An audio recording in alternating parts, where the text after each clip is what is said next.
starting a video. So I'll do a quick visual.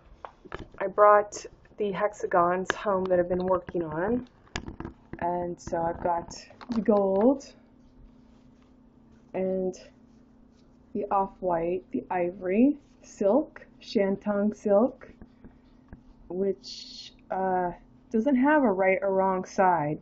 Both sides look the same. And I have some with a paper in them, and some with the rayon wool. And I have yet to fashion the 100% wool. I picked up some silky embroidery thread. I had that opportunity to get, there was a couple of brands, and I liked the silky because I thought it would, the little bit of stitching I need to do, and hand stitching as well, I thought it would match the background silk. The brands were, was it Gutenberg,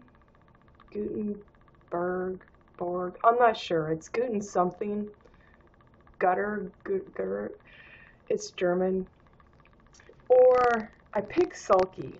Now I didn't pick Sulky because I was thinking sulky. I preferred the color.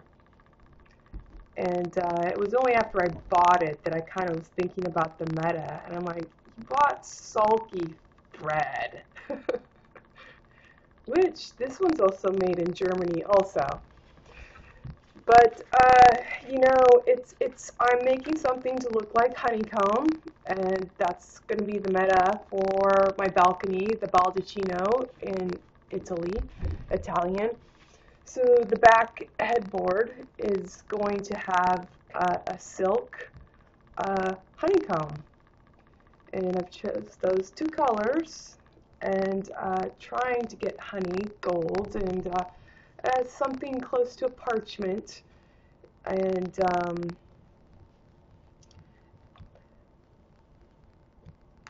hexagons. What else can I say? The plan is so I used a fabric glue to wrap these around paper. Next I'm going to sew to base these and then remove the paper. And I'm watching Minnow. How are you doing there? How you doing, Minnow? Do you need some help? I saw you wrestling with that blanket. Do you need some help? Do you want to see? Did you want to see? Yes, this is not really. Oh, you want to give that a little taste. All right. That's a cute little nibble, Minnow, and I love that you tried that. Minnow likes textiles. He's always tasting things. Wovens. Wovens, knits, the sheepskin, the wool blanket, my sheets, my jeans, the satin, industrial satin casing I put on his down comforter. Anyway, sulky thread. I'm going to tie each point down with a knot on the back side, and 6 hexagon, S-I-X, and I don't know, you know, thinking it through, I'm still using sulky thread. I think it's about the honeycomb. I think it's about the honeycomb. Miss Ta, thanks. Miss T, A, B, Miss Stare, R-E-A-D, Miss T, B, R-E-A-D, Miss T, R-E-A-D. TB, tuberculosis, trial balance, tread and bread, you walk on this. She-ven.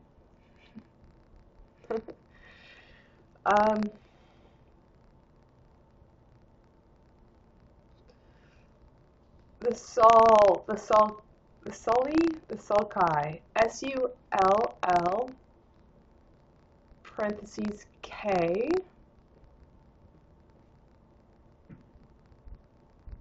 T-E-Y-E. So S-U-L-L parentheses K and T-E-Y-E. ID. So it's a reversal of the trend of what's gone missing. Miss Singh is present, prescient client, and accountable, all in one. T-H-R, tone, hone, roan, and O-N-E, one, C, necessary, O-N-E-C, R-O, parentheses W-N-E, crown and crone. So I might be sulky with what goes missing with everyone that's frame and doffed. The hyphen low, hyphen T to hand off, slot and sloth, hyphen HD.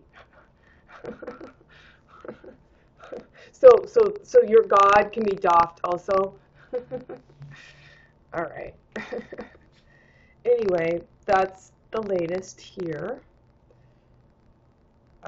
Brought these home so that I can work on them. Pros and cons. I'm kind of trying to see if I can't get the Velcro on the background parchment silk, and I'm choosing Velcro because it's somewhat easy, but in terms of taking up and down, not that I'm planning on taking it up and down, but what I like about it is that I don't have to take apart the framework, and not that that's a big deal, but I can engineer it with Velcro, so I'm going to. Pros and cons over time, Velcro to take that hook and loop, you know, if it got a lot of action, it may lose its gripping power, but I'm not planning to take it up and down and use it, you know, checking how many grips can I get out of this. It's really for my convenience to hang it and reposition it, whatever, etc. The point is that it's not heavy, and the Velcro's suitable to use, and I can hide it. The stitching, the Velcro is going to be inside the silk, and then I can run the hexagons on top of the stitching. So there would be a stitching either way, whether I made a loop of fabric or not, but I'll have the hexagons run up onto the stitching line. So it's going to be integrated, as it were. What else?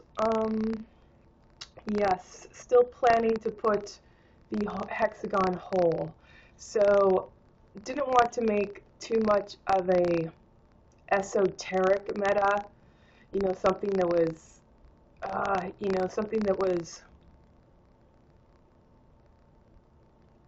dialed into secret, I don't know, ivory tower. I'm trying to have a meta that's meaningful to me, and I thought to put on that white silk background, I thought to put to create the hexagon hole so you can see through even to the hue of the wall with Hall. And so I've decided where I'm going to put that. The idea is to put it 12 inches over 12 inches down, so I'll have one hexagon that you can see through, then a couple of white ones. It would probably, at least some of them, would have the felt in, be it the rayon wool or the 100% wool. White on white, you still must feel where the hexagon goes. Anyway, and some filled with honey. Flat. They were made with paper first, paper to get the shape, and then I'm taking the paper out for heirloom purposes. Not that I have anyone to give this to pass this down in my own lineage, or etc. But it's with the eye of quality for wanting to make something by design inherently to last. So I'll be taking the paper out because, you know, over time that's going to turn to dust. But I'm using the paper with the glue to create the shapes. Then I'm going to baste lightly the back. I probably have one that I've already done because I was testing. I'm testing my method. But I don't really see it right now. I think it's here, but I don't know where it is. It's one of these.